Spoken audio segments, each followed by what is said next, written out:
Olá, boas tardes, sejam muito bem-vindos, muito bem-vindas a mais um encontro do nosso grupo de estudos Hegel pela Universidade Estadual Vale do Acaraú, aqui em Sobral, Ceará. Nós estamos realizando ao longo dos semestres uma leitura comentada da Enciclopédia das Ciências Filosóficas de Hegel. A ideia é de ler a obra, tirar algumas dúvidas, falar de algumas curiosidades, criticar alguns conceitos hegelianos e, com isso, compartilhar ideias. Essa é a principal proposta.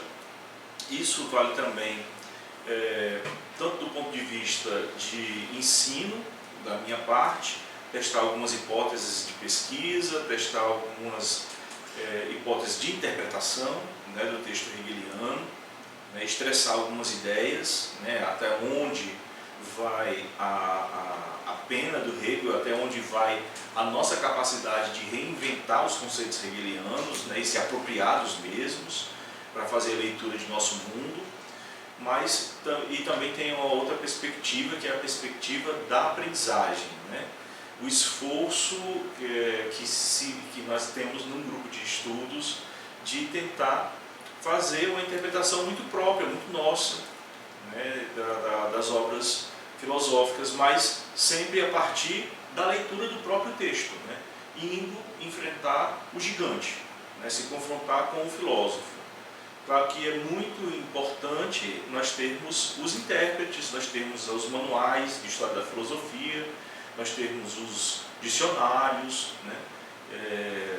Ser guiado por quem já trilhou o caminho é algo maravilhoso, mas essas pessoas enfrentaram, né, os filósofos, e é importante que nós também tenhamos essa disposição de realizar essa proposta.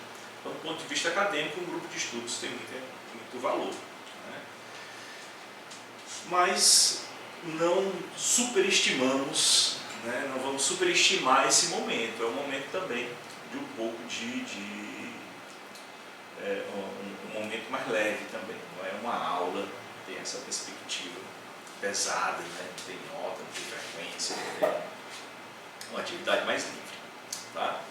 Hoje, aqui no nosso grupo, além de mim, professor Marcos Fábio, nós temos as nossas bolsistas do Laboratório de Estudos Hegelianos. Temos a Vitória, temos a Lohane e a Lane, né? E a proposta é justamente de que nós possamos integrar mais pessoas, né, nessas atividades, mais pessoas lendo Hegel, mais pessoas participando, né, e incrementando o nosso grupo, né? Continuaremos então da onde nós paramos. Nós iniciamos esse estudo há alguns semestres atrás. Esse estudo iniciou lá com a introdução à enciclopédia. Nós passamos pela primeira parte do livro do Hegel, que foi justamente a doutrina do ser. Logo depois nós enfrentamos, quem sabe, a parte mais difícil do livro, né? Concluímos no semestre passado, que foi a doutrina da essência. E hoje nós vamos começar a colher os nossos frutos de termos passado por esses dois livros, essas duas primeiras partes, que é a doutrina do conceito. Lembrando como é que é estruturado essa obra do Hegel. A Enciclopédia das Ciências Filosóficas, ela é a estrutura sistemática do que o Hegel pensava que a filosofia deveria fazer. O que é que a filosofia deveria estudar, pensava o Hegel?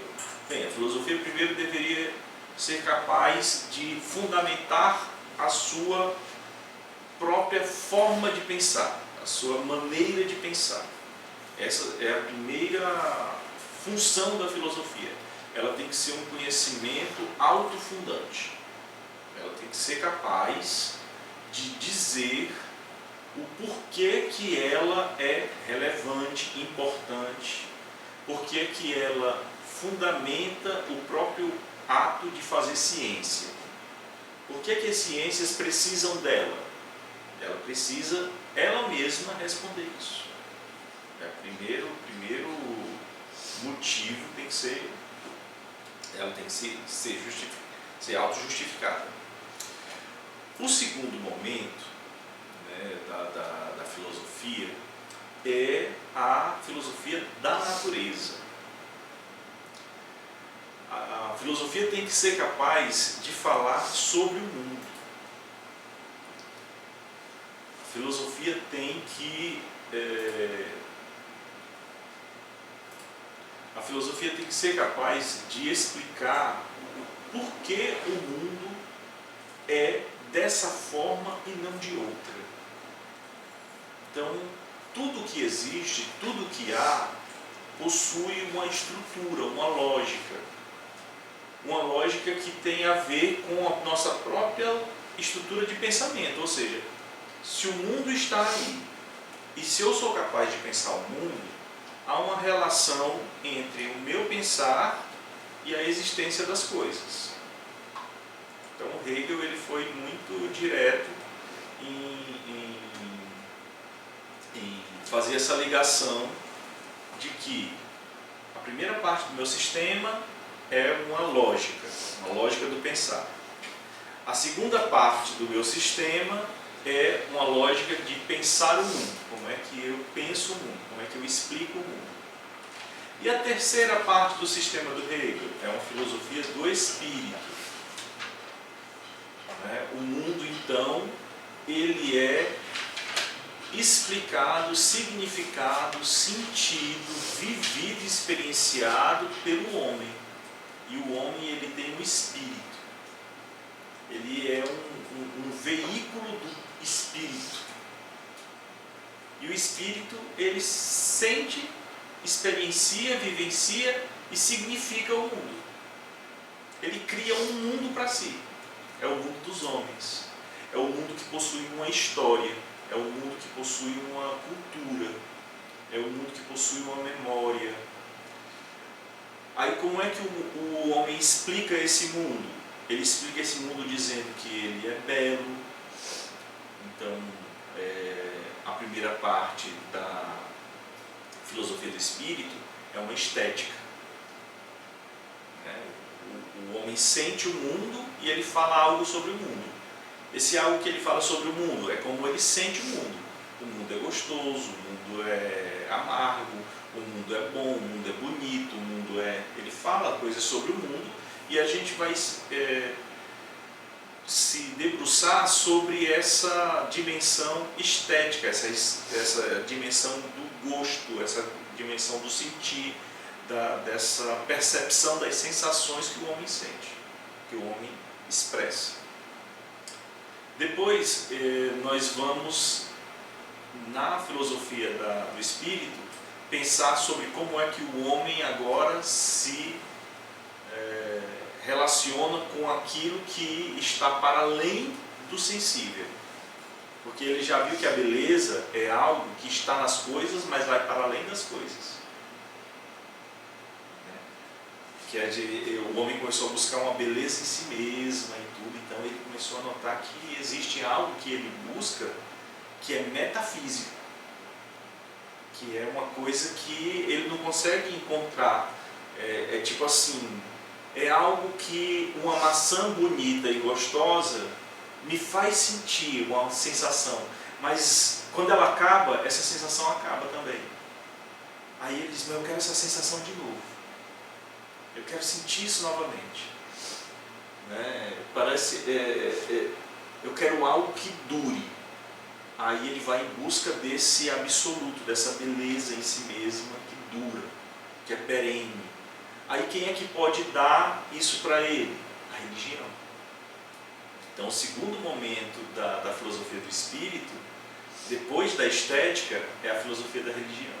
Aí ele vai discutir como é que o homem se relaciona com aquilo que está para além dele a partir do culto, da religião e tudo. Só que a religião ela esbarra onde? No mistério. O homem começa a fazer perguntas, vai perguntando, as religiões se organizam, dão respostas, e é muito bom. Só que chega um momento que a religião quer que você pare de perguntar e comece a aceitar os mistérios. Não, isso daí você não pode mais perguntar. Isso daqui é assunto da fé. E quando a gente entra no âmbito da fé, a fé é um salto no escuro. Você tem que acreditar. Mas eu não tenho provas. Mas essa é a questão. Você tem que ir na fé. Por quê? Porque é algo que lhe transcende. Você é finito e tem que acreditar no infinito, porque o infinito é maior, sabe mais do que você, e é por isso que você tem que se entregar ao infinito. Só que aí o espírito humano, ele não se deixa apreender pela fé, ele quer ir para além da fé. E quando nós vamos para além da fé, para além da religião, quem é que está lá esperando a gente? A filosofia, a razão, a ciência. Então, o terceiro e último momento da filosofia do espírito, que é quando termina esse livro enciclopédia, é a filosofia. Ele vai explicar a ciência filosófica, ela se fecha, aí termina o livro enciclopédia. É o final do sistema. Nós estamos na primeira parte do sistema, que é a ciência da lógica. Aí a ciência da lógica está aqui, essa aqui, essa daqui é a ciência da lógica, primeira parte do sistema. Aí tem outro livro que é a filosofia da natureza. Aí tem outro livro que é a filosofia do espírito. Aí depois que ele explicou que ele explica como é que é estruturado esse sistema, aí ele escreve alguns outros livros para poder nos organizar e aprofundar alguns temas, como por exemplo a filosofia do direito. Tem alguns outros livros para aprofundar melhor essa questão do pensamento, que é um livro maior também chamado de ciência da lógica. Tem alguns outros livros que vão aprofundando partes do sistema hegeliano. Aí tem a filosofia da história da filosofia, filosofia da religião, tem escrito sobre a natureza, tem a fenomenologia do espírito, etc. Tem uma série de outros livros do sistema hegeliano. Então a gente está lendo o livro que o Hegel organizou para ser um sistema de aulas. A gente está recebendo as aulas do Hegel, do que ele pensava ser a função da filosofia. Terminamos o semestre passado com a essência. Aí vamos recapitular a primeira parte da ciência da lógica, é a doutrina do ser. O ser é uma resposta, uma parte do livro que tenta responder o que são as coisas. Aquilo que é a pergunta mais besta que existe no mundo. Todo mundo, quando nasce, nós somos crianças e as crianças ficam fazendo aquela pergunta assim: mas o que é isso? E o que é? Aí a gente responde. Ela diz: mas por quê? Porque é assim. Mas quem foi que fez? Então a gente quer saber coisas as mais básicas possíveis. Pois pronto. A pergunta pelo ser é a pergunta da criança. A pergunta mais básica que existe.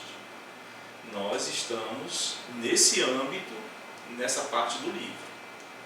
E nós temos que nos permitir fazer isso. Por que o Hegel está dizendo que a gente tem que se permitir? Porque se a gente prestar atenção, a gente não fez esse processo de verdade na nossa vida. A gente assumiu as coisas que os adultos disseram para a gente. As pessoas disseram: isso é uma panela. E a gente está certo, a partir de agora eu vou chamar esse negócio aí de panela. Porque quando a gente disse: mas por que isso é uma panela? Aí ninguém teve a paciência de explicar para a gente. E vai perguntar 2 vezes de novo. Aí, no caso, a gente não se propôs a fazer esse estudo de perguntar qual a diferença entre uma panela e uma frigideira, qual a diferença entre elas duas e um prato, qual a diferença entre elas duas e um garfo, né? Um garfo e uma caneta, eu praticamente uso a mão e é muito parecido a forma de manusear, mas a função é diferente. Um eu uso para me alimentar, outro eu uso para escrever. Olha o que eu estou fazendo. Eu estou dando sentido, significado, determinando o que as coisas são. Isso é um processo de muita inteligência. O Espírito está fazendo isso e as coisas agora, eu não vou correr o risco de confundir as coisas. Só que a gente não faz esse processo de uma forma didática, bem elaborada, do começo ao fim, com todas as coisas. A gente atropela esses processos. Como? Herdando o conhecimento dos outros. E sem se perguntar o porquê que as coisas são assim. A gente não faz mais isso. E o Hegel diz, é importante a gente fazer isso. Aí a primeira parte, doutrina do ser. Como é que ele faz isso? Da forma mais difícil possível. Porque ele diz assim, são 3 elementos. Existe o ser, existe o nada, existe o devir.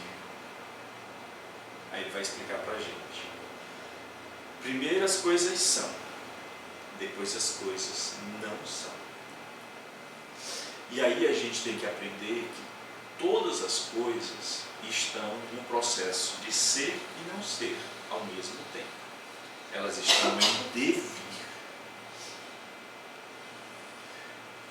Primeiro você é criança, depois você não é mais criança, você é adolescente. Mas o adolescente traz dentro dele a criança que você foi, que você não apaga suas memórias, só que você vai chegar um momento que você não vai ser mais adolescente, você vai ser jovem. Vai chegar um momento que você não vai ser mais jovem, você vai ser adulto. Vai chegar um momento que você não vai ser mais adulto, você vai ser idoso. Vai ser um momento que você não vai ser mais idoso, você vai ser o quê?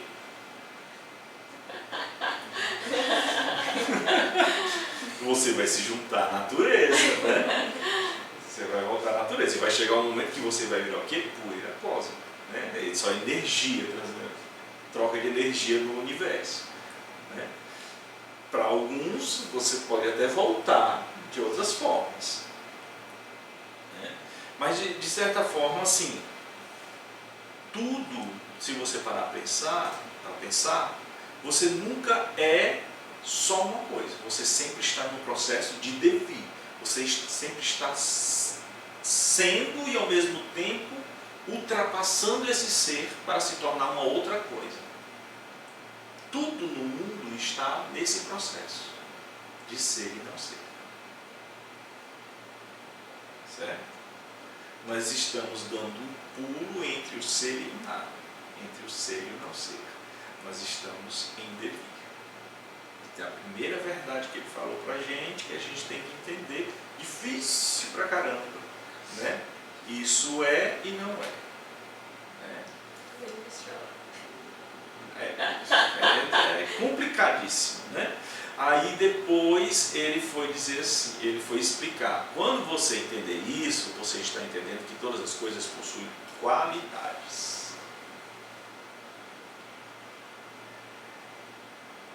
Depois que você entender que as coisas possuem qualidades, você vai ver que as coisas podem possuir qualidades semelhantes, mas pelo fato delas não serem a mesma coisa, elas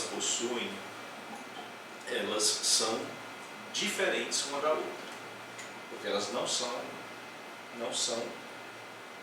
o mesmo ser, eles são seres diferentes. Existe eu e existe o outro, existe isto e existe aquilo. Então, existem múltiplos no mundo, a multiplicidade das coisas. Não existe só uma coisa, existem várias coisas. Não existe só uma garrafa, existem várias garrafas. Você não tem um caderno só no mundo. Por mais que todo mundo compre o mesmo modelo de caderno, nunca vai ser o mesmo caderno. Então, existe o uno e existe o múltiplo. O que é que você acabou de descobrir? Que existe a quantidade do mundo. As coisas possuem quantidade. Você já sabe que as coisas possuem qualidade, e agora você sabe que as coisas possuem quantidade. Você está começando a entender como é que funciona a sua mente que lê o mundo. Já pensou se você não entendesse como é que funcionavam as coisas, que as coisas possuem qualidade e quantidade? Não saber disso é saber menos sobre o mundo. Daí surgem os preconceitos. Porque você assume como verdade absoluta o que outros dizem. Por quê? Porque você está com preguiça de pensar se aquilo é verdade ou falso. Então você simplesmente assume o que os outros dizem. Ou porque você ignora que existe, ou porque você simplesmente quer ignorar que existe. E depois que você sabe que tem qualidade e quantidade, vem o terceiro desafio da doutrina do ser, que é você entender que as coisas possuem uma medida. Existe uma casa, existe um casarão e existe uma casinha.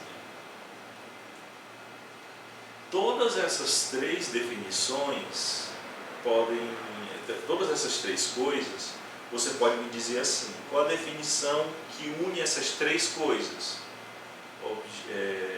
Lugar de moradia de um indivíduo. Então não importa se é uma casa de um cômodo, uma casa de 2 cômodos ou uma casa de 28 cômodos. Certo? Então, tudo isso daí cai no conceito de um lugar para que o indivíduo more, certo? Mas e se eu diminuir essa casa assim, indefinidamente? Eu pego o modelo da sua casa e eu começo a diminuir, de forma que só entre o seu gato. Continua sendo a mesma definição? Não, porque um indivíduo humano passa a não conseguir mais entrar. Aí não é mais o conceito mudou. O conceito não é mais um lugar para um indivíduo humano morar. Virou uma casinha de animal, casinha de gato, casinha de cachorro. E se eu continuar diminuindo, até ficar desse tamanhozinho assim? Aí virou uma casinha de brinquedo, né? Ou seja, mudou a função. Não é mais um objeto de moradia. É um objeto de lazer. E se eu começo a aumentar, fazer o contrário, se eu aumento desproporcionalmente, vai chegar um momento que você diz assim: caramba, isso daqui é um shopping. Vamos botar uma loja aqui dentro.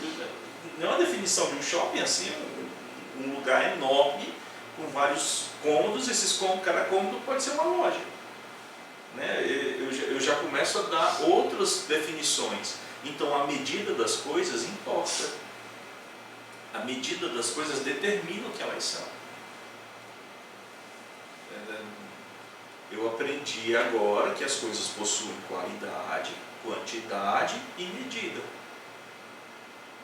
Tudo no mundo possui uma qualidade, possui uma quantidade e possui uma medida. Se eu não levo isso em consideração, eu não consigo falar do mundo, nem consigo entender o mundo. Entendeu isso? Pronto, você já superou a primeira parte do livro, que é a doutrina do ser. Aí vem a segunda parte, que é a doutrina da essência. A doutrina da essência é: ok, você entendeu como é que você lê o mundo. Agora, como é que as coisas surgem no mundo? Por enquanto você só sabe sobre a sua capacidade de ler as coisas, de olhar para o mundo e entendê-las. E agora, como é que isso daqui aconteceu? Como é que você aconteceu? Como é que isso tudo veio à tona? Vamos esquecer por enquanto de doutrinas criadoras, vamos esquecer de Deus, vamos esquecer do Big Bang, não é nesse sentido. Para que algo, tente imaginar na sua cabecinha como é que qual é o processo que todas as coisas têm que passar para vir à existência. Primeiro, Criação. para elas serem criadas, né? Para elas serem criadas, precisa de um criador. Ou elas podem ser autocriadas. Acho que o conceito de criação não envolve autocriação, né?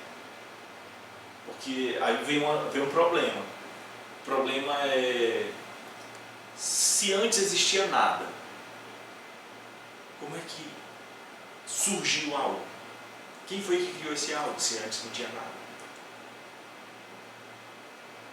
Um problema. Então, no caso, a gente tem que ficar, o rei ficou matutando. As coisas, para existir, elas têm que ter uma... como é que se diz? Elas têm que ter uns pré-requisitos. Quais são os pré-requisitos para algo existir? Aí ele ficou pensando, bem, para algo existir, ela tem que ter dentro dela essas condições, essa força, esse poder de existir. Esse poder da existência. Eu não vou me preocupar, por enquanto, quem foi que deu esse poder. Certo? Essa é a jogada do Hegel. Eu não vou me preocupar com isso por enquanto. Quem deu esse poder para as coisas é uma outra história.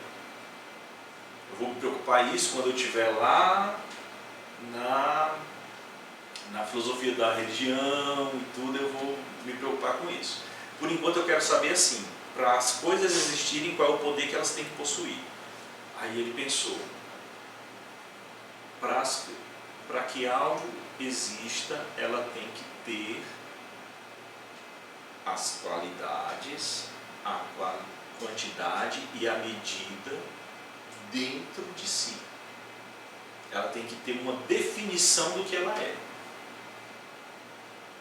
Nós aprendemos que o ser humano ele possui um DNA, não é isso? Vamos fazer essa analogia. O macaco ele tem um DNA, a formiga ela tem um DNA, todo ser vivo tem um determinado DNA.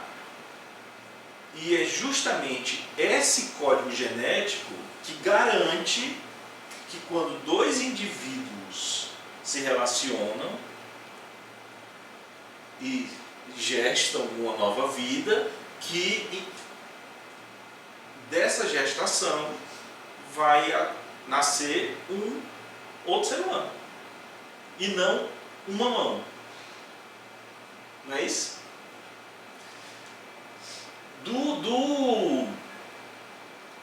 Pegando o exemplo do mamão, se eu corto o mamão, pego uma semente de mamão e planto esse mamão, essa semente no chão, no solo fértil. O que é que eu penso que vai acontecer daqui a alguns dias ou meses? Vai nascer mamoeiro, né? Por quê? Porque há uma lógica, uma estrutura naquela semente que garanta que ela traz dentro de si a essência do mamão. Não vai nascer abacate. Seria um absurdo. Né? Aí no caso, então, o Hegel diz, as coisas trazem dentro de si, para existir, elas trazem uma estrutura dentro delas. Há algo interior a elas, que garanta-lhes a existência. Certo? Então a minha preocupação tem que ser assim. Existe um interno que vai se externalizar. E aquilo que já está externalizado tem que ter uma relação com algo que é interno a cada um de nós. A gente não pode negar a nossa natureza. Essa é a jogada do Hegel. Cara, um mamão que não quer ser mamão. Como eu tenho uma filha pequena, eu assisto muitos desenhos, né?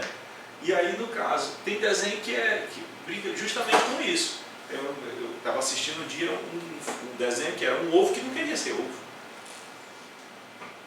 Ele não queria ser ovo, porque ele achava chato, não sei o que e tal. Uma vida de ovo é muito triste e tal, até que ele descobriu que os ovos, eles eram um estágio, porque eram ovos de granja, que eles iam... A sentença final deles era parar na frigideira e virar alimento. Até que ele percebeu que ele trazia algo dentro dele, que era a vida, que ele ia virar um pintinho, né? Esse era foi a grande revolução do filme, ele perceber que ele era algo a mais do que um alimento, que ficava dentro da geladeira e tudo. Os outros já estavam todos conformados. Olha, vamos ser escolhidos hoje eu vou virar jantar, né, e tal. Então, no caso, essa ideia é o que o Hegel quer trabalhar no início da doutrina da essência. Né? Fazendo essas analogias, porque a gente já superou isso, tem vários conceitos que ele vai trabalhando. Aí, como é que a gente vai agora explicar a relação entre interno e externo? Ele vai dizer, o interno é o externo interiorizado, e o externo é o interno exteriorizado. Interno e externo estão diretamente relacionados. Por quê? Porque tudo é dialético, tudo é relacionado. Não existe nada que não esteja ligado em você, tudo está relacionado. Sua alma e seu corpo, sua mente e seu corpo, sua vontade e sua liberdade, sua razão e sua loucura. Está tudo relacionado. Tudo é você, entendeu? Tudo é você. Seu momento de raiva e seu momento de paz. Tudo é você. Não, mas não era eu.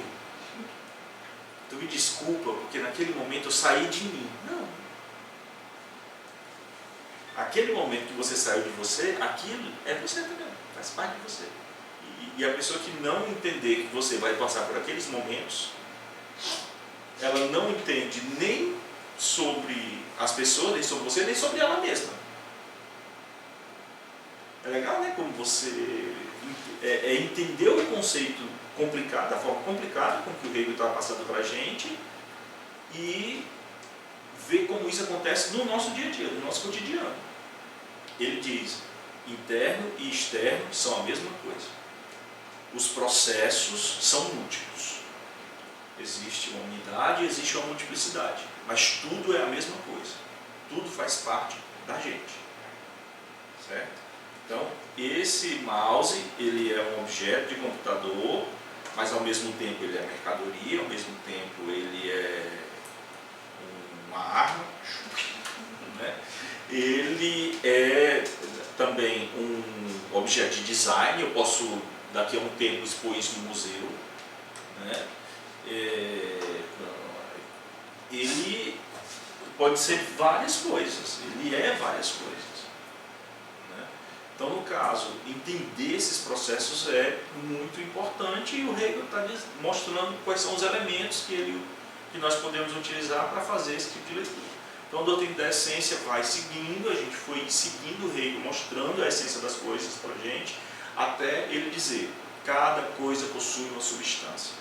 Cada coisa possui uma determinação que garante ela ser o que ela é e não outra coisa. Ela existe no mundo de uma determinada forma. Certo? E é isso que faz com que a gente não confunda isso com isso. Elas podem ter a mesma cor, mas não tem o mesmo formato, nem a mesma função. Né? Você poderia ter um igualzinho a esse. A Vitória podia ter um igualzinho. Todos nós temos um igualzinho. Só que esse é meu.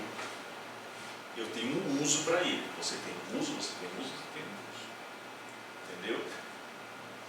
E isso daria a cada um dos nossos SSDs a sua particularidade, a sua substância. Por quê? Porque a substância ela não se dá por uma definição fixa, que foi dada de uma vez por todas e nunca mais muda. Não é assim. Ela se dá pelas relações. Substância em Hegel é um processo relacional.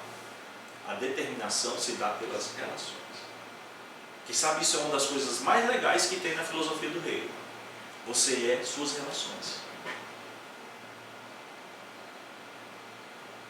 Caramba, eu não reconheço mais ela. Não reconheço mais. Depois que ela entrou na universidade, ela era uma menina tão legal. Nossa amiga, passeava com a gente. Andava, agora não tem mais tempo para nada. Tem que estudar, tem que estudar, tem que estudar. É só entrando naquele ônibus da UFES e voltando para casa. Final de semana não faz mais nada. Né? Você é suas relações, suas escolhas, seus processos. Né? Então, no caso, essa ideia ela vai sendo trabalhada, no final da doutrina da essência, entra um processo que é o processo da relação. Toda a essência ela é processada, ela é realizada a partir de uma relação. E essa é uma relação, aí vem uma coisa mais legal ainda, é uma relação recíproca. Não é uma relação de um lado só. Você pensa que só você está impactando o mundo ou só você está recebendo. Não. É recíproco. Certo? Ah, só o mundo está me causando mal. Não. Você também está causando mal ao mundo. Né? E coisas boas também. O mundo está causando coisas boas em você e você está causando coisas boas no mundo. Tudo está acontecendo quando? Não. Primeiro acontece uma coisa mal, depois acontece uma coisa... Não, isso está acontecendo tudo ao mesmo tempo. Isso é um processo recíproco. Certo? Não pense que você é o umbigo. O mundo não é seu umbigo. Né? O mundo não vive para você e nem você vive para o mundo. Isso é muito legal você entender isso no Hegel. Né? Você nem é somente o fruto, o resultado das circunstâncias, e nem o mundo é o resultado só das suas vontades. Os extremos matam a relação, matam a reciprocidade. E a essência das coisas está na relação recíproca para com as coisas. Isso é a grande jornada. Entendeu isso? Aí agora nós podemos passar para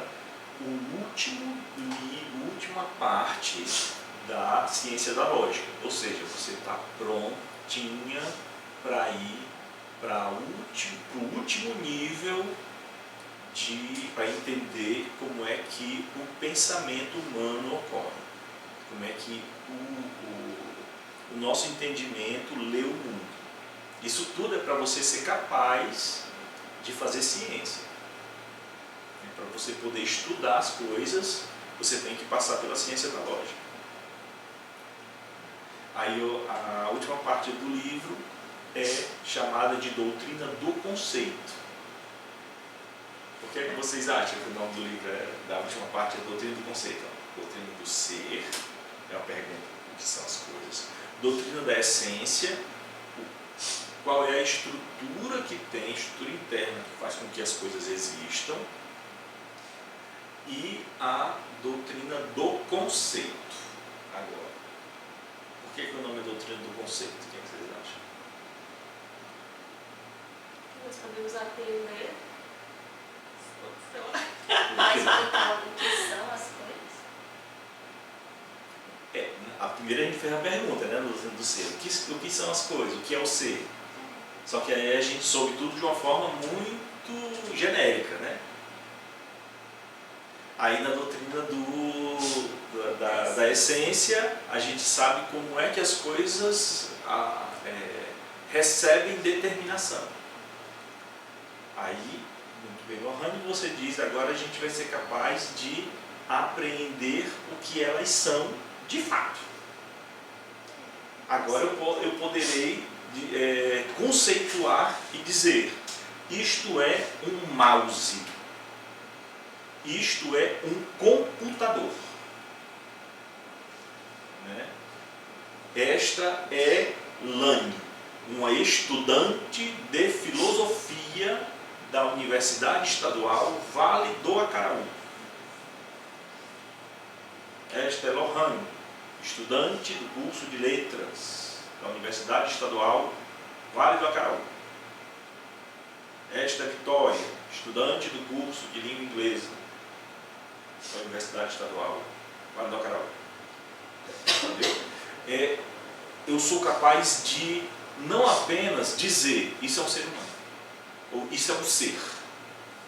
Eu sou capaz de determinar as coisas e diferenciar, explicando o porquê são diferentes. Né? Mulheres. Não. Né? O conceito de mulher é genérico demais para determinar quem são vocês. Né? Todas vocês compartilham desse conceito, claro. Mas ser mulher, se eu for responder o que significa ser mulher, aí eu já me perco numa miríade de conceitos. O conceito de ser mulher depende. Ser mulher aonde? Ser mulher em que contexto? Ser mulher em que condições? Ser mulher em que idade? Ser mulher... Note, o próprio conceito de mulher, ele é complexo. Ele não pode ser generalizado. Então, no caso, a doutrina do conceito é um esforço que a gente vai ter que fazer agora para ser capaz de explicar o que o mundo é a partir de nossa experiência desse mundo. Experienciando esse mundo, será que eu sou capaz de dizer o que ele é? Como é que eu faço isso? Como é que eu determino o que o mundo é?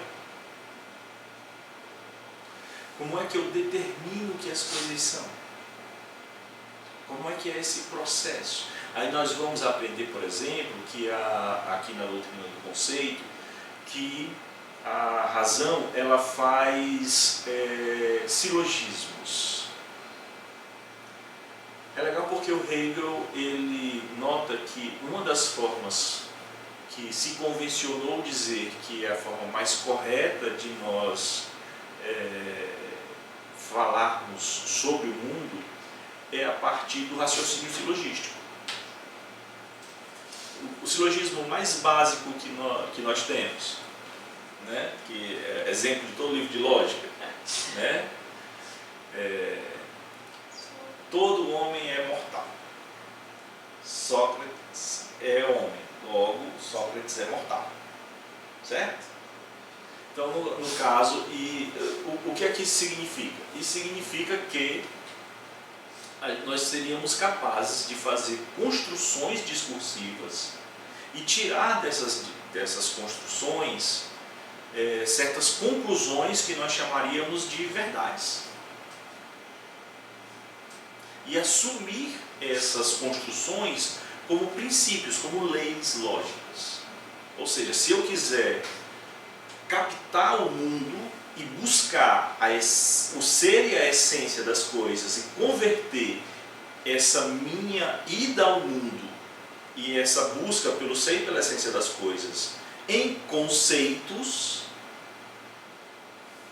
para que eu pudesse me comunicar e comunicar ao mundo, para os outros, eu teria que seguir que método, que caminho, que estrutura. É isso que nós vamos ver aqui na terceira parte. Como é que eu chego a conceitos, como é que eu construo conceitos, como é que a sua cabeça arquiteta o conceito de fake news, por exemplo. Porque antes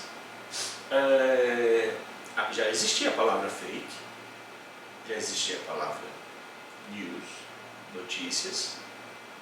A junção notícia falsa era uma construção tautológica, era a coisa mais simples do mundo, todo mundo entende. Não, quando alguém está dando uma notícia e essa notícia não condiz com a realidade, isso é uma notícia falsa. Tranquilo. Ninguém colocava isso em questão. Isso não era um problema para ser debatido em eventos, em coisa do tipo. Quando foi que a palavra fake news se tornou um motivo de ter um evento, um congresso sobre isso? Quando foi que essa palavra começou a ocupar os noticiários? Chegou um momento da história humana que as pessoas começaram a tornar as fake news como um instrumento de manobra, um instrumento político. Não, eu estou usando mesmo a fake news. Você teve um presidente da República que diz, não, faz parte da política, de vez em quando você usar, está gravado isso não é uma interpretação. Ele diz, faz parte da política usar de vez em quando uma fake news ali, uma lá. E aí isso gera todo um debate ético, um debate político, um debate discursivo, porque juntamente com a ideia de fake news veio a história da narrativa. Ora, os estudos linguísticos e literários já estudavam o conceito de narrativa há um tempão. Na filosofia a gente tinha filósofos como Paul Ricoeur, que tem uma obra chamada Tempo Narrativo. E o conceito de narrativa ele foi trabalhado exaustivamente. Então você já tinha um uso acadêmico da terminologia narrativa. Mas começaram na política nacional, desvirtuaram o conceito de narrativa a tal ponto que ele se tornou um instrumento político e se associou ao conceito de fake news. A ponto de dizer assim, quando você está querendo desconstruir a minha fake news, essa sua desconstrução da minha fake news é uma narrativa. Ou seja, eu não tenho como dizer que você está dizendo uma fake news, como eu estou dizendo. Então, eu vou combater dizendo que isso é uma narrativa sua. Ou seja, dentre as possíveis formas de contar essa história, eu estou contando uma. Você está chamando a minha de falsa. Mas a sua também é uma dentre várias. E aí virou terra de ninguém o discurso. Aí isso se tornou agora um objeto de análise. E por que eu estou falando tudo isso? Eu estou falando tudo isso porque o bendito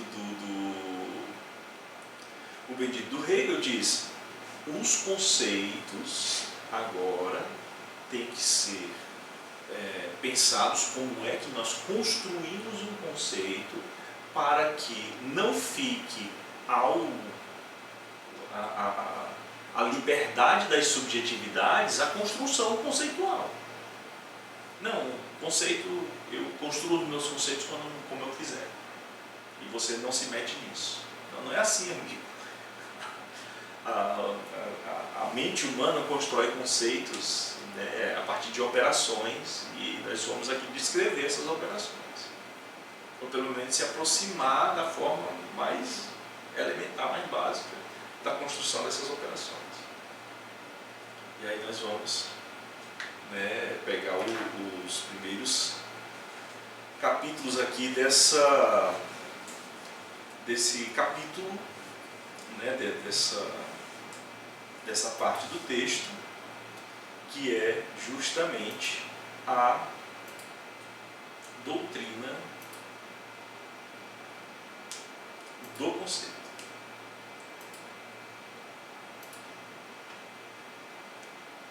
Vou aqui compartilhar com todos. Nós estamos utilizando a versão da editora Vozes, ou da editora Loyola, né? Nós estamos pegando essa última edição, que é a edição de 1830, né, que passou por algumas revisões. Como nós já dissemos em eventos anteriores, né, em sessões anteriores, nós temos versões da enciclopédia, 1818, 1718, 1827 e 1830. E essa daqui é a última, né? Essa edição da Loyola trabalha com a última. Nós temos uma outra edição em língua portuguesa, que é esta daqui, que foi uma tradução do Arthur Mourão, que saiu pelas edições 70. Essa edição aqui está mais pautada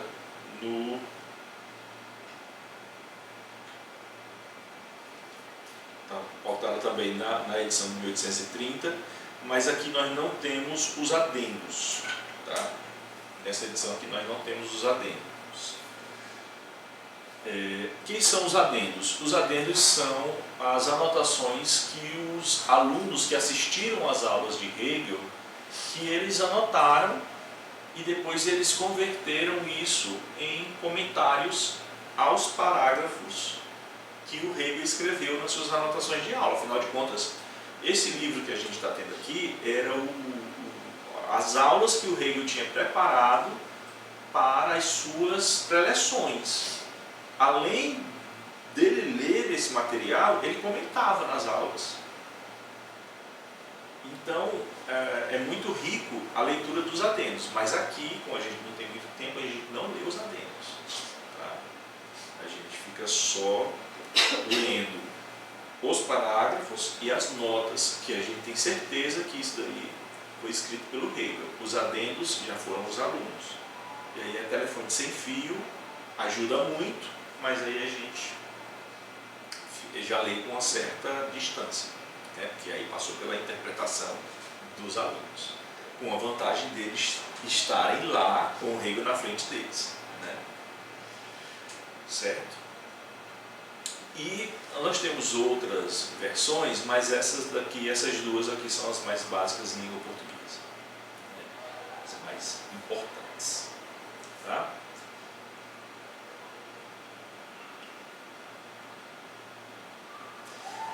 Vamos então para a leitura do texto.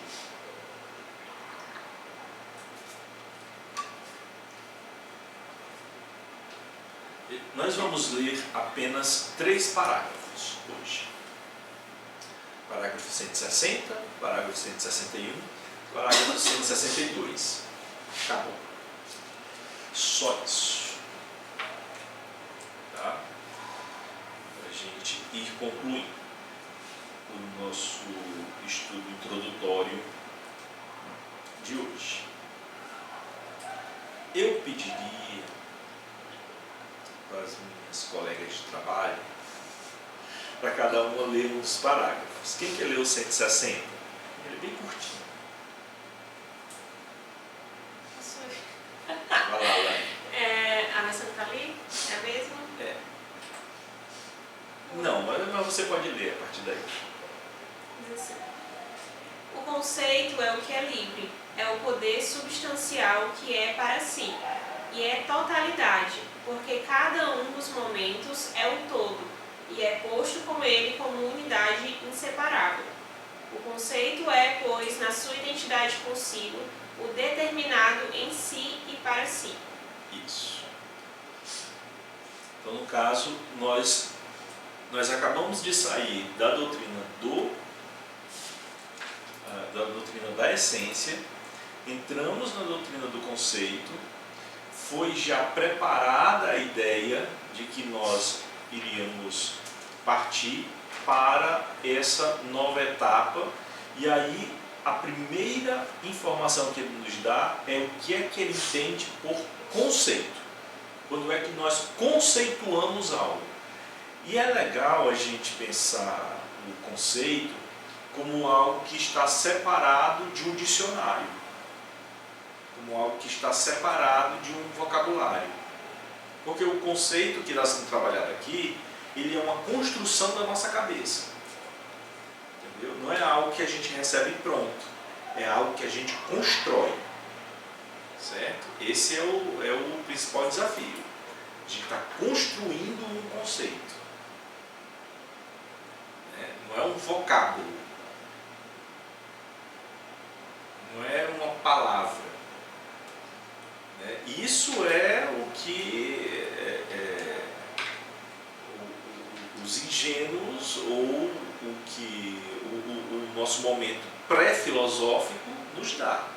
A gente vai se enchendo de palavras, vai se enchendo de sentidos para essas palavras, mas não vai se perguntando o que elas significam. Então, isso daí para o Hegel não é apreensão de conceitos. A apreensão de conceitos, quando é que você apreende um conceito? Quando você experiencia a construção desse conceito. Quando você sabe o que foi necessário para você chegar até aquela conclusão. Em linguística tem muito a ver com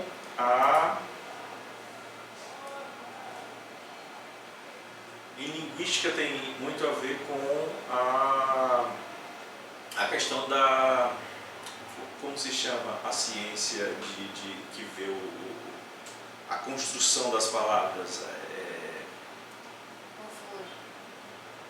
Morfologia dos sons, né? Morfologia, né? Perfeito. Então, é a morfologia de você saber por que aquela palavra tem aquele histórico. Como foi que surgiu a palavra? Por que nós chamamos aquele objeto de árvore? De onde é que vem o termo árvore? Né? E por que os ingleses preferiram tree? É assim, Vitória? Sim. Botando a linguinha atrás dos dentes aqui. Tree.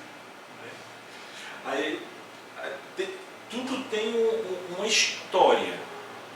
Né? Existem contrações, existem... tudo tem um motivo, um porquê, uma motivação por trás. Então, no caso, quando é que você assume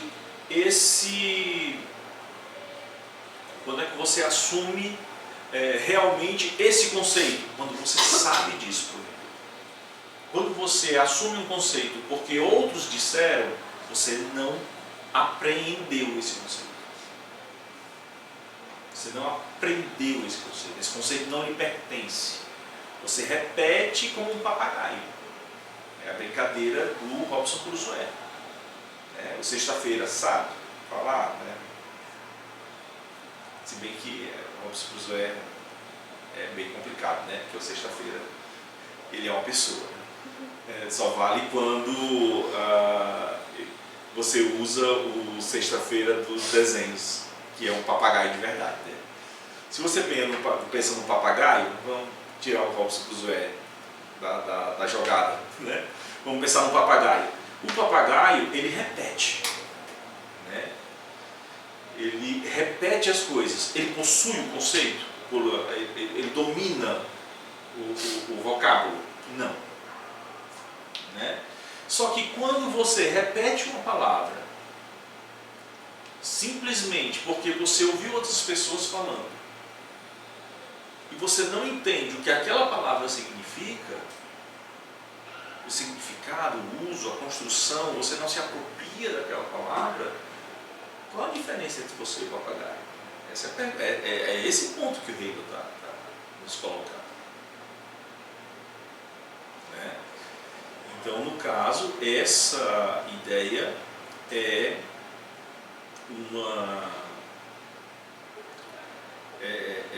onde o Hegel quer chegar aqui na sua doutrina do conceito. Por isso, a ideia é de que o conceito é o que é livre. O conceito é o que é livre, enquanto potência substancial essente para si. E é totalidade, ele é total, ele não é parcial. Não existe parcialidade de apreensão conceitual.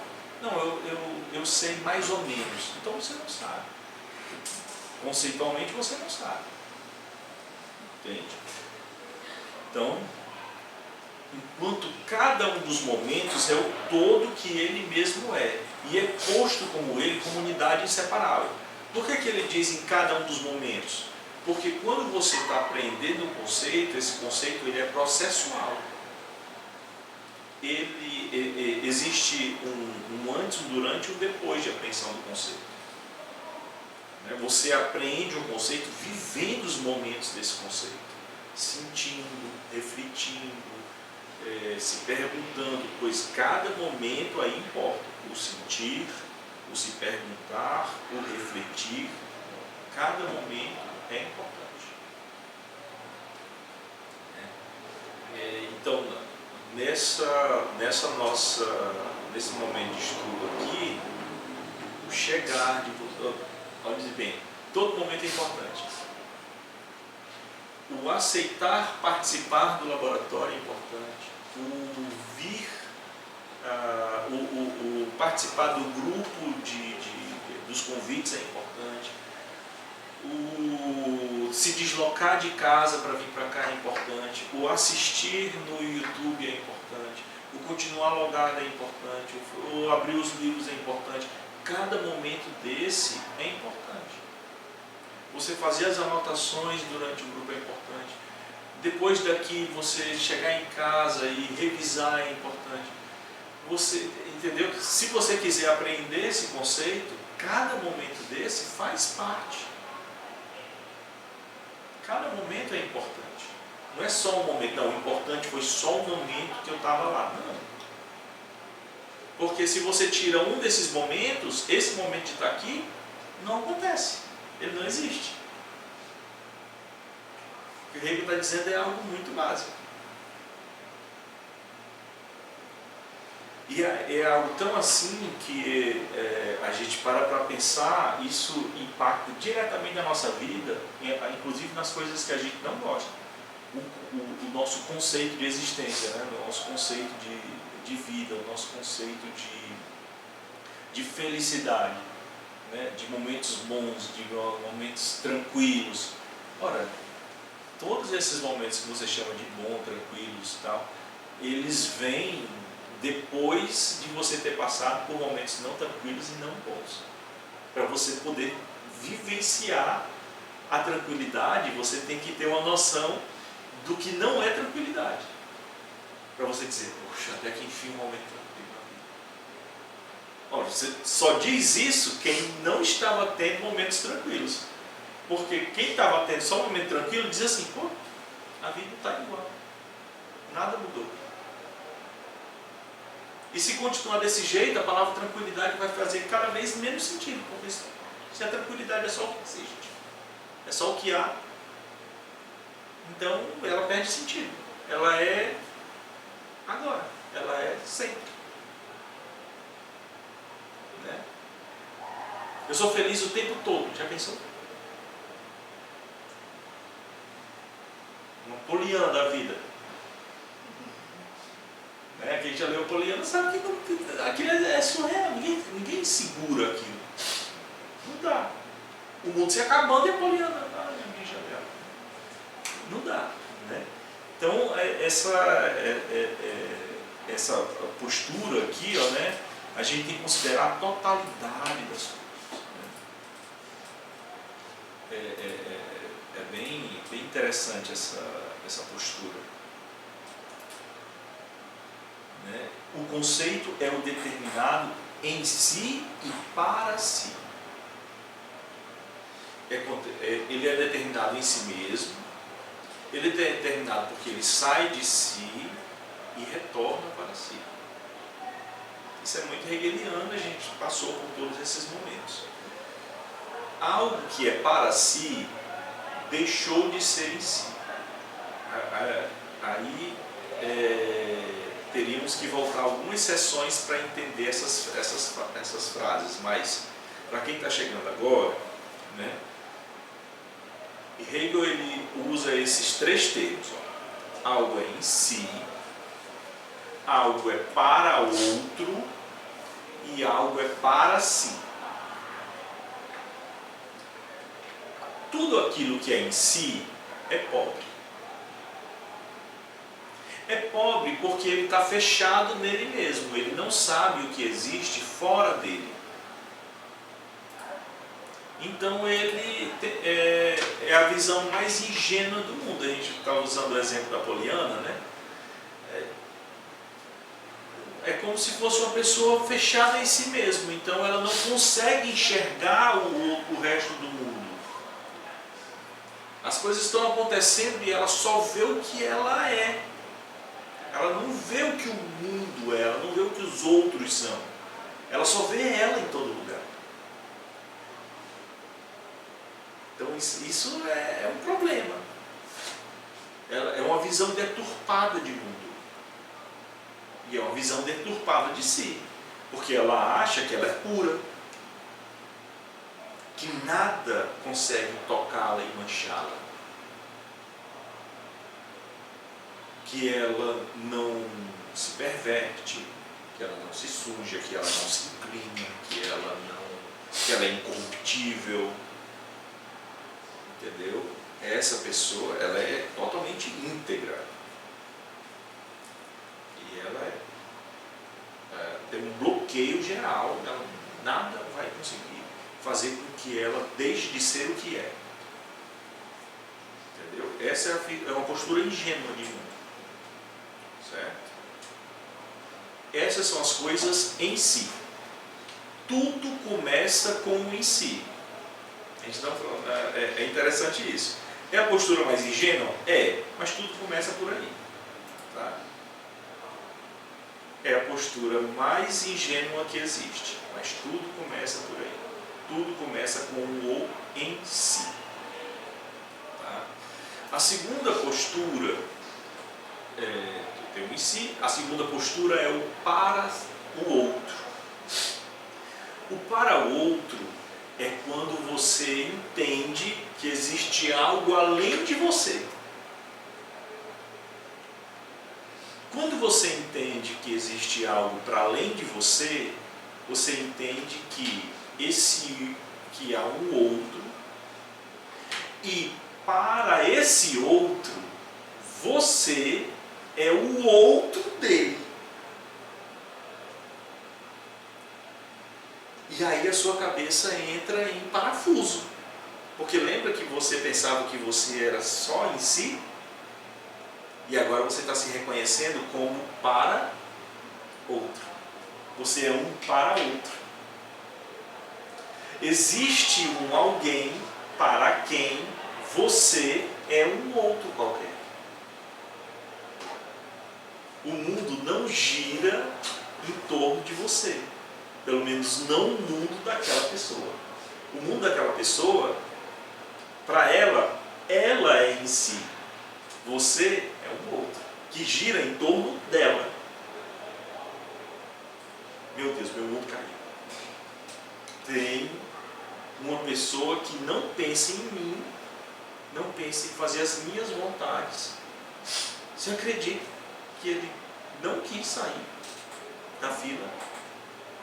Você acredita que eu fui lá? E sabe esse tipo de pessoa? E diz, mas eu estava aqui, mas não entendi. A pessoa não compreende que o mundo não gira em torno dela. É um choque de realidade. Então, no caso, o ser para outro é esse momento em que você toma consciência de que existe um outro que tem tanto direito quanto você de ser em si. Quando você percebe isso, aí você pensa, caramba, então eu sou um outro de um outro. Existe um outro para quem eu não sou em si, para quem eu sou o outro.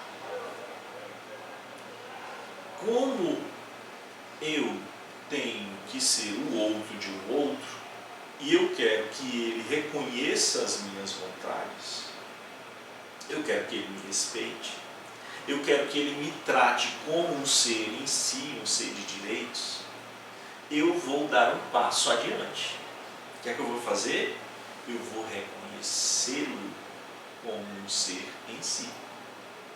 Eu não vou reconhecê-lo somente como um outro. Eu vou dizer, você é alguém. Para que eu estou fazendo isso? Eu estou fazendo isso com segundos interesses. Essa é a verdade, eu tenho segundas intenções.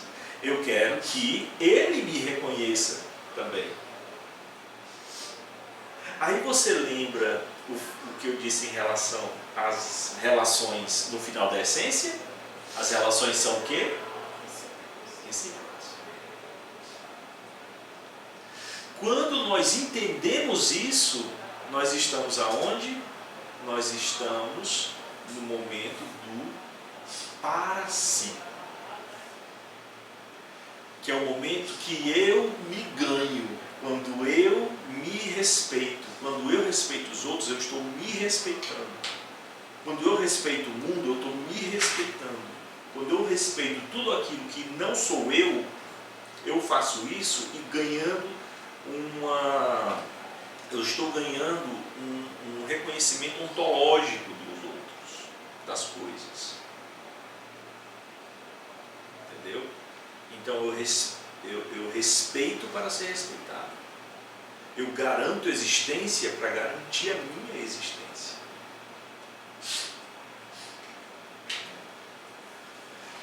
Isso vale para tudo, gente. Para a dimensão estética, a dimensão ética, a dimensão epistemológica, justiça, liberdade, serve para tudo.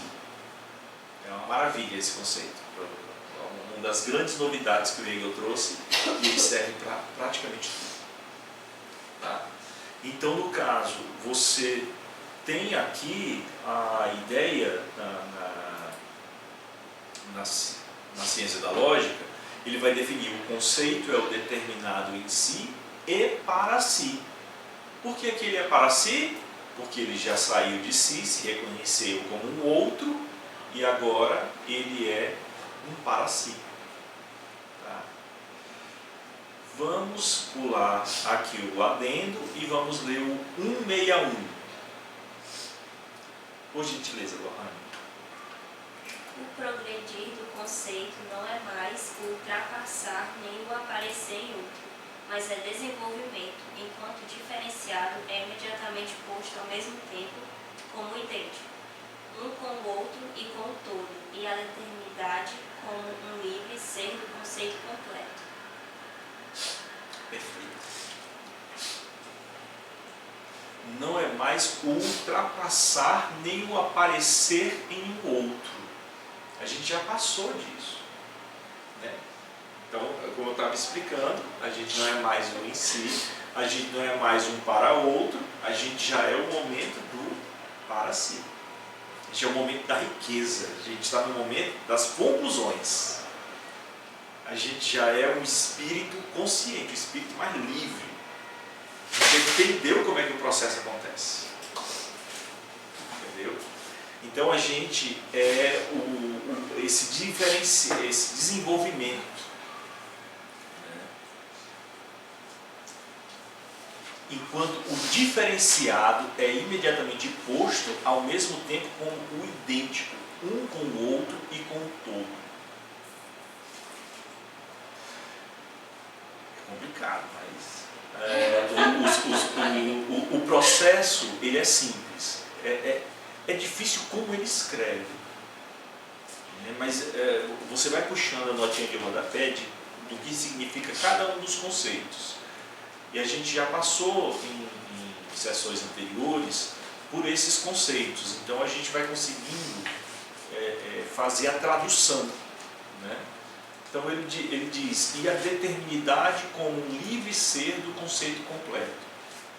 Então, olha, nós estamos progredindo ao construir um conceito. Quando o conceito está sendo estruturado, pensado, determinado, a gente vai fazendo isso passo a passo. Há uma progressão aí.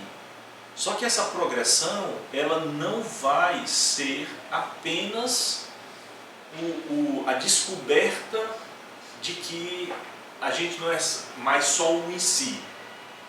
Nossa, existe um outro, existe momentos diferentes, existe um algo que não sou eu. A gente não está mais nesse nível. Aqui não. A gente já ultrapassou, a gente sabe que a gente é um ser de relação. A gente sabe que as coisas estão em relação. Certo? A gente é desenvolvimento. A gente sabe que nós somos, que nós conceituamos a partir de processos. Tá? Nós vamos processando as coisas, né?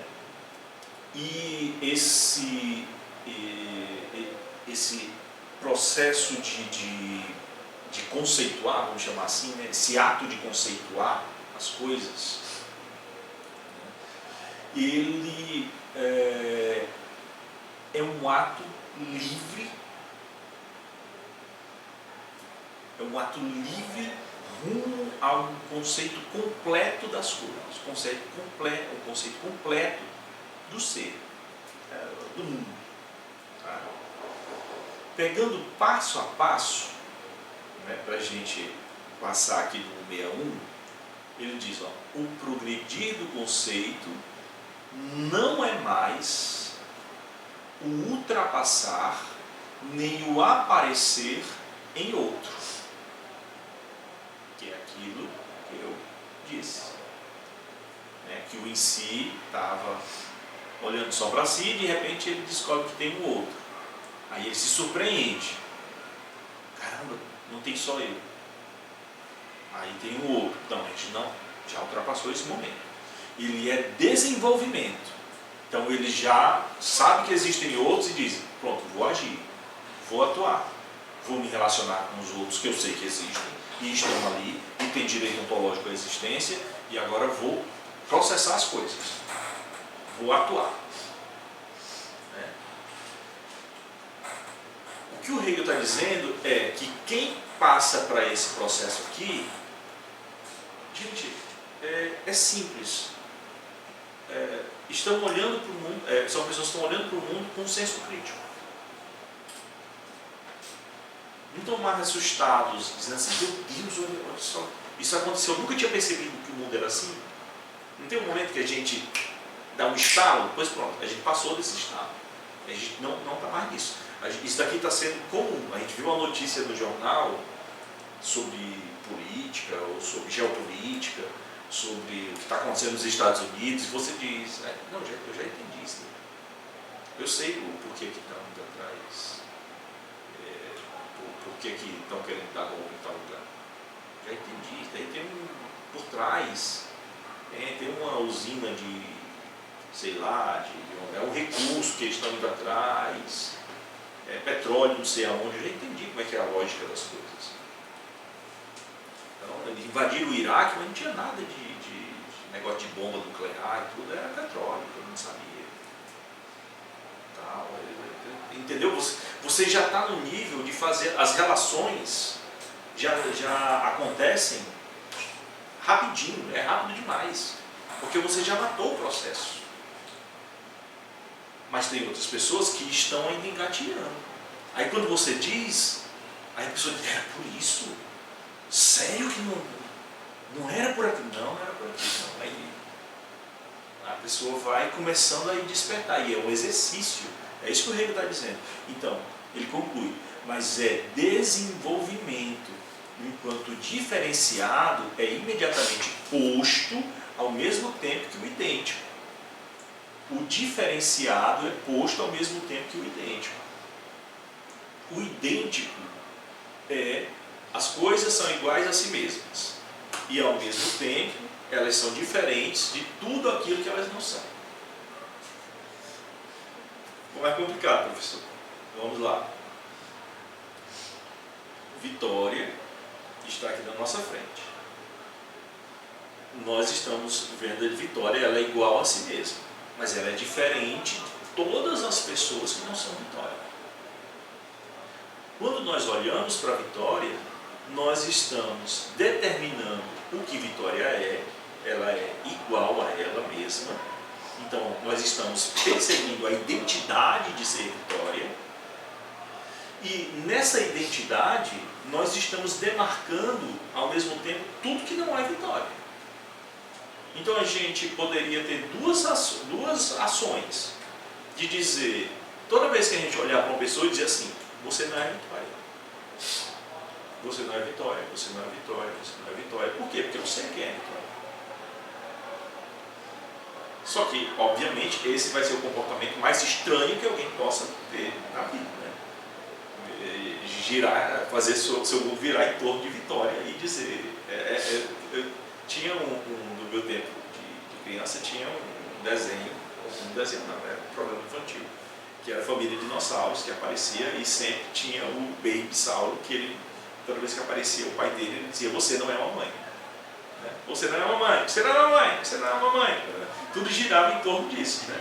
Você não é mamãe. Mamãe! Quando a mamãe aparecia aí, tudo girava em torno, e essa era a brincadeira. A mãe dele era o mundo dele. Tudo aquilo que não era a mãe, não era a mamãe. Essa era a brincadeira do Baby Sauro. O idêntico e o diferente. Ele fazia essa brincadeira. O diferenciado, quando eu determino alguma coisa, eu o diferencio de tudo aquilo que ele não é. Isso eu faço automaticamente. Nós estamos fazendo isso ao mesmo tempo. Quando eu digo o que algo é, eu automaticamente estou dizendo tudo aquilo que ele não é. Quando eu estou dando o idêntico, ao mesmo tempo eu estou dando todo o diferenciado dele. Devia ter escrito assim. Certo? Mas isso é um processo, realmente escrever muito difícil, algo que é tão besta, né? Tão simples, né?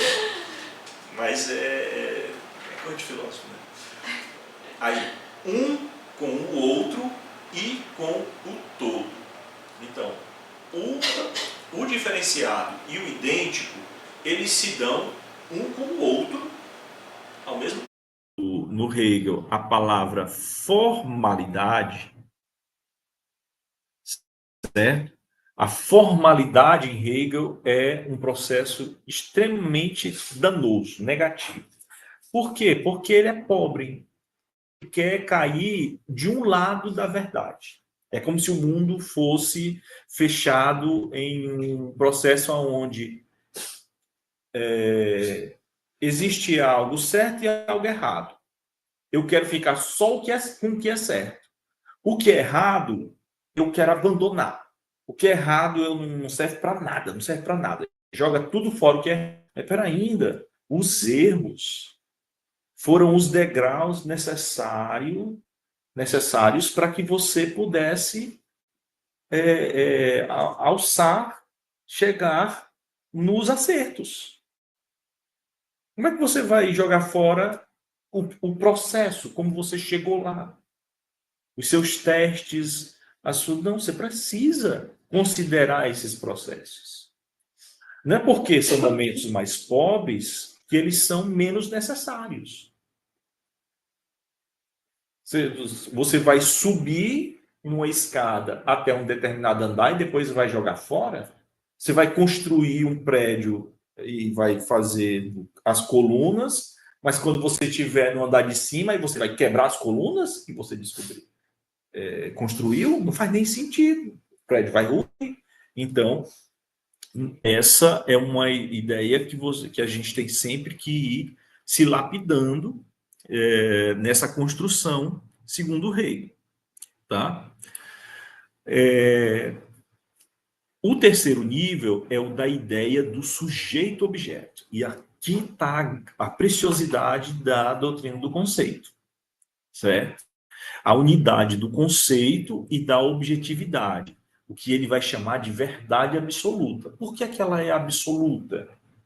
Ela é absoluta porque ela é uma estrutura irrenunciável. Não dá para você renunciar a essa estrutura. Ela é um processo que é difícil você encontrar uma outra forma de pensar a realidade das coisas, segundo Hegel, né? Certo? Então, esse é o nosso desafio, é enfrentar essas três instâncias, certo? Tem a nota, mas nós não vamos pular a nota hoje, vamos ficar só com essa leitura, né?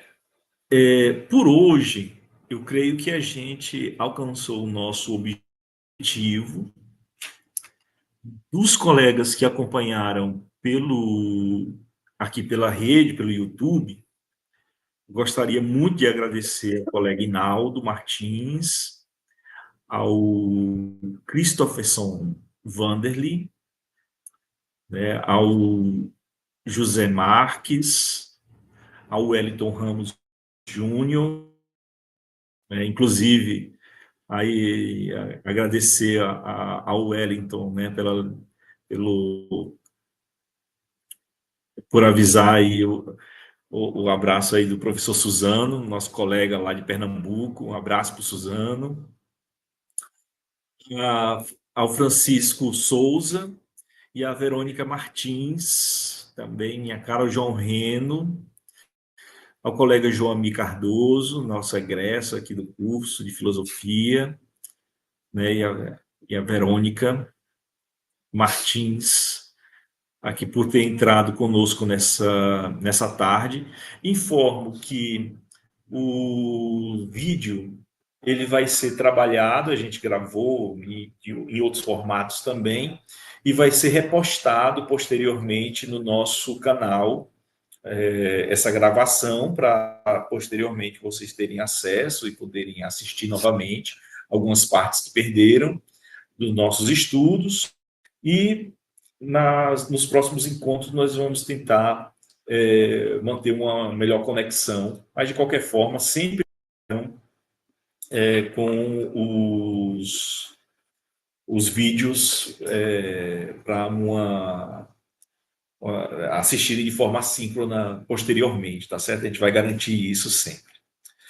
Muito obrigado, gente, por participarem, por assistirem, mandem suas dúvidas depois nos comentários do vídeo, e até daqui a 15 dias, quando nós vamos começar com a doutrina do conceito. Sempre que possível, venham aqui para Sobral, venham para o nosso laboratório, quinzenalmente, as datas estarão postas nas redes sociais, de 14 às 16 horas, às terças-feiras, nós estaremos aqui nos reunindo para discutir um pouco mais sobre a filosofia hegeliana. Um abraço e até lá.